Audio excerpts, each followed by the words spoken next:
최근 네이버가 정부 전자문서 알림이 온 것처럼 국민들을 속여 광고성 정보를 클릭하게 만들었습니다. 카카오는 배차 알고리즘을 조작해서 자회사가 운영하는 가맹 택시를 우대한 행위로 공정거래위원회로부터 시정명령과 과징금 257억 원을 부과받았습니다. 이 사례는 극히 일부의 내용으로 네이버와 카카오는 그동안 모든 세상을 지배하려는 듯 인터넷 생태계를 독과점하며 혜택을 누려오면서 온갖 탈법과 만행을 일삼아 많은 이들을 공경에 처하게 만들었습니다. 네이버와 카카오는 이익에 눈이 멀어 스스로를 통제하지도 못하는 탐욕의 폭주 기관차가 된 것입니다. 혁신을 표방하며 포털 서비스 기업으로 출발했던 네이버와 카카오는 사라지고 지나간 자리는 포털 이용자들의 피해와 눈물만 흐르고 있습니다. 왜 이런 일이 벌어져도 거대 포털의 수장과 경영진은 공식적인 사과도 제대로 하지 않으면서 수익 배당 챙기는 것에만 버선발로 나서고 문제만 생기면 운둔하는 척하며 마치 남이 회사의 1인양 뒷전으로 발을 빼고 있을까요? 그것은 바로 네이버와 카카오가 국내 포털 시장을 독과점하고 있기 때문입니다. 두 포털에서는 서로 경쟁하며 돈이 될 만한 분야에 자회사를 설립하고 연관 서비스를 제공하고 잠재 가능성이 높은 미래의 경쟁사를 흡수하는 방식 등으로 스타트업을 말살하는 방법으로 독과점적 지위를 공고히 하고 있습니다. 국민의 삶이 네이버와 카카오에 사실상 가두어져 있는 꼴입니다. 포털은 단순히 검색하고 정보만 공유하는 공간이 아닙니다. 우리 모두에게 가장 큰 영향력을 미치는 공간이 되어 왔습니다. 포털 기업은 단순히 정보를 중개하는 정도의 영향력을 행사하는 정도가 아니라 가장 큰 수익을 내는 기업의 대명사이기도 합니다.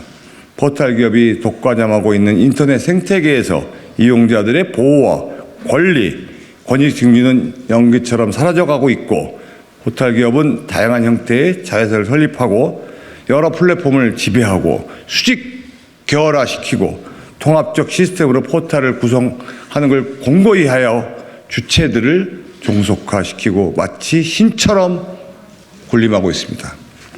자영업자와 중소상공인분들께서도 말씀하십니다. 사업장을 내며 네이버 플러스에 등록하면 광고 대행사의 전화가 폭주한다고 합니다. 심지어 네이버 광고 대행사라며 가게를 찾아오는 경우도 있고 네이버 검색 상위 노출을 보장한다는 광고지도 이미 더덕더덕 붙어 있습니다. 카카오라고 다르지 않습니다.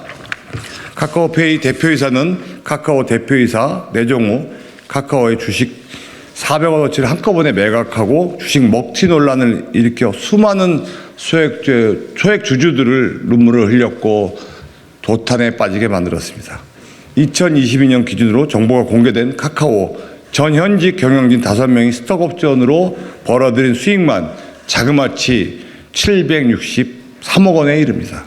네이버의 경영진은 각종 수당, 성과급 등으로 수백억 원의 수익을 걷고 있습니다. 도대체 네이버를 거쳐간 사람들은 그 젊은 나이에 어떻게 수백억의 자산가들이 될까요?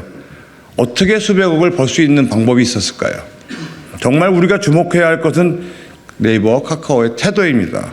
어떠한 반성도 정직한 사과도 책임지는 경영진도 보이지 않습니다.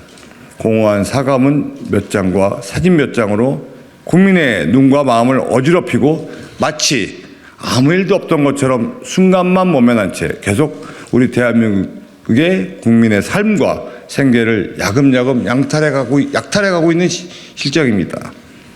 지난 3년 동안 네이버는 공정거래위원회로부터 쇼핑 분야 시장 지배적 남용행위, 부동산 분야 시장 지배적 남용행위, 동영상 부문 부당한 고액 유인행위로 수십억 원에 수백억 원의 과징금을 부과받았습니다. 카카오는 배차 알고리즘 조작을 통한 시장 지배적 지위 남용 행위로 257억 원의 과징금을 부과받았습니다. 이것은 빙산의 일각에 불과합니다. 네이버와 카카오가 지난 3년 동안 540억 원의 과징금을 부과받았지만 제대로 된 사과가 없었던 것은 우리는 알고 있습니다. 오히려 잘못을 인정하지 않은 채 고액의 로펌을 써가며 손바닥으로 하늘을 가리기에 급급합니다. 참담한 심정입니다. 여러분 기억하고 계십니까? 네이버 지식인 서비스를 모르는 국민은 많지 않을 것입니다. 마치 네이버의 영어 발음과 비슷한 네이버라는 영어 단어가 있습니다. 우리말로 이웃이란 뜻이라고 합니다. 처음 네이버는 이웃처럼 지식을 공유해주는 이웃 아저씨, 뉴스를 국민들에게 전달해주는 신문 배달부 같았습니다. 하지만 많은 국민이 점점 포털을 더 이용하며 지식인 서비스 때문에 주변 사람들에게 묻지 않게 되었고 네이버 뉴스 때문에 종이 신문의 구독을 중단하게 되었습니다. 네이버는 포털 시장을 잠식했고 포털 이용자와 뉴스 생산자인 언론과 기자들에게 우월적 지위를 조용히 행사하기 시작했습니다.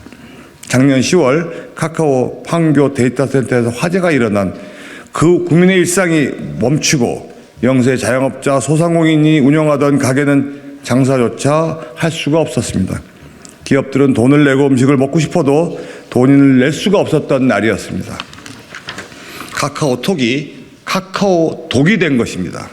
하지만 화재 사고가 발생한 지 6개월이나 되었지만 카카오는 정확한 피해 규모조차 산정하지 않고 있습니다. 카카오의 데이터 센터, 서버 복구비 등 실제 재산 피해, 업무 연속성 단절과 브랜드 가치 하락, 카카오 서비스 이용자의 추정 재산 피해, 국민에게 접수받은 신고 재산 피해가 있냐고 국민의 대표인 국회가 물어봐도 묵묵무답으로 일삼고 있습니다. 대답이 없습니다. 피해 규모조차 제대로 파악하고 있지 않고 있거나 사실을 회피하고 있는 것입니다. 카카오가 보상이라고 온 국민에게 지급했던 이모티콘은 이제 무료가 아니고 구매를 해서 써야 하는 상황입니다. 보상이라고 지급했던 것을 못 쓰게 해놓고 쓰려면 돈을 내라는 식의 적반하장이 아닐 수 없습니다. 보상은 온데간데 사라지고 사고를 친 카카오가 돈을 벌며 탐욕을 지속적으로 행사하고 있는 것입니다. 이들은 항상 이래 왔습니다. 수많은 문제를 일으키며 독과점적 지위를 남용하고 가졌기 때문에 안면 몰수하는 약탈적 기업의 행위를 일삼고 있고 제재할 방법조차 차단하고 있습니다. 그만큼 크고 거대해서 손을 대기 어려울 만큼 우리 국민의 삶에 막대한 영향을 미치는 괴물이 되었습니다. 누군가는 네이버와 카카오가 사실상 제4의 권력기관처럼 군림한다고 합니다. 입법부, 행정부, 사법부를 넘어선 초헌법적 존재처럼 미디어 환경을 조작하고 전통적 미디어와는 전혀 다른 방식으로 권력을 행사하고 있습니다. 네이버와 카카오의 존재 이유와 발전을 부정하지는 않겠습니다. 네이버와 카카오가 다른 기업처럼 수익성을 추구하며 기업 활동에 나서는 것도 인정하겠습니다. 그러나 두 포털의 서비스가 디지털 환경의 편의성과 효율성을 구축하는 데 대해서도 인정하겠습니다. 그렇지만 그 과정에서 드러난 포털 기업 경영진의 비도덕적 행태와 인터넷 생태계를 독과점해서 기업의 이득만을 위하여 인터넷 생태계 구성원인 수많은 콘텐츠 제공자와 이용자들을 자신들의 손아귀에서 벗어나지 않게 만드는 이 행태는 인정할 수 없습니다.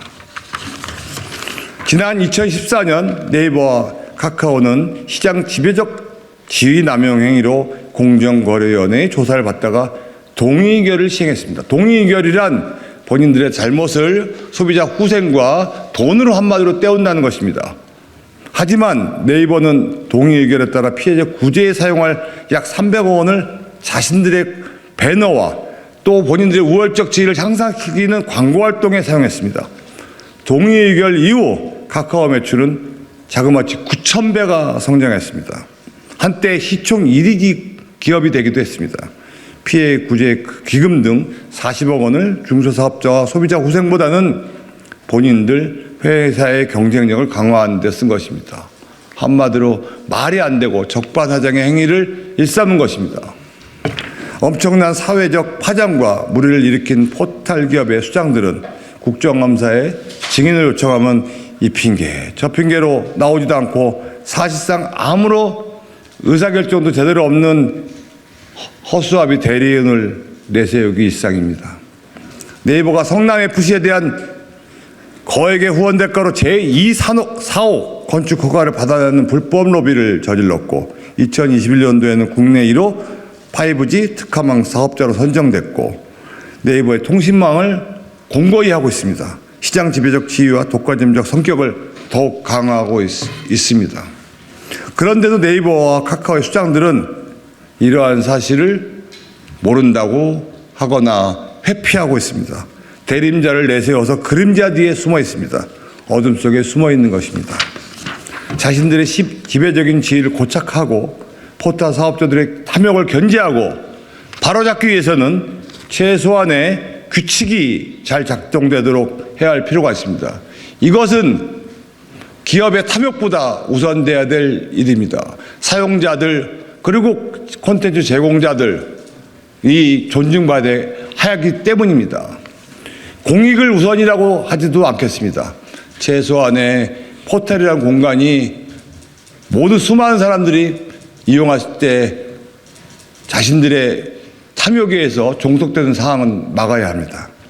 포털 때문에 문제가 생겼을 때 포털 이용자는 납득할 만한 어떠한 설명도 제공하지 않았습니다.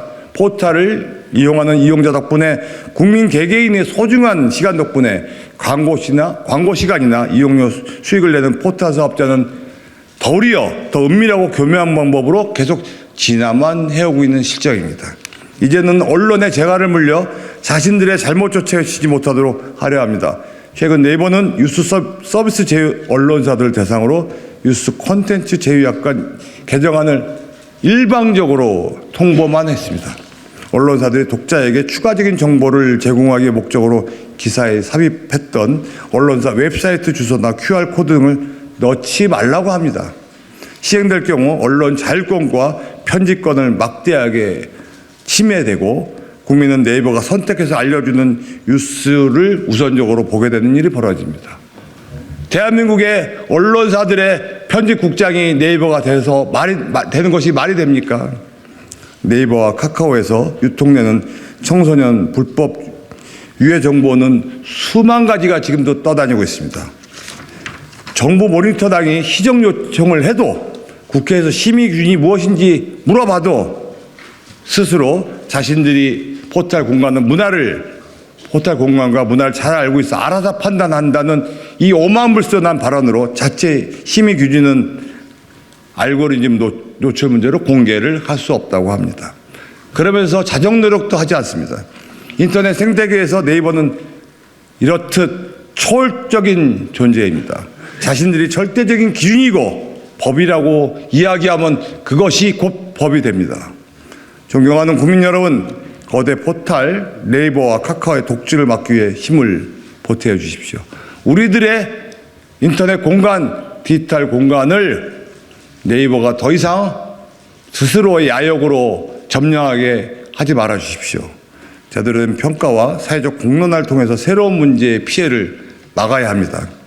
국민 여러분께서 약탈적 포털 기업 네이버와 카카오로 인해 고통받았던 피해를 제보해 주십시오. 단 한마디라도 좋습니다. 국민의 목소리를 듣고 국민의 힘으로 거대 포털의 폭주를 막아주십시오. 폭주 기관차 네이버와 카카오의 만행을 멈춰 세우는 일에 힘을 보태주십시오. 이번에 카카오와 네이버에 관련된 이야기에 대해서 사례를 모집하는 과정에 대부분 이야기하는 사실들이 있습니다. 이거 잘못 얘기하면 네이버한테 문제가 생겨서 기업을 할 수가 없어요. 위험해요. 익명으로 해주세요. 이런 일들이 백주대낮 대한민국에서 벌어지고 있습니다. 국민 없이 네이버와 카카오도 존재할 수 없다는 것을 알려야 합니다. 우리들의 공간을 지켜주십시오. 함께 외쳐주십시오. 스탑 네이버, 스탑 카카오.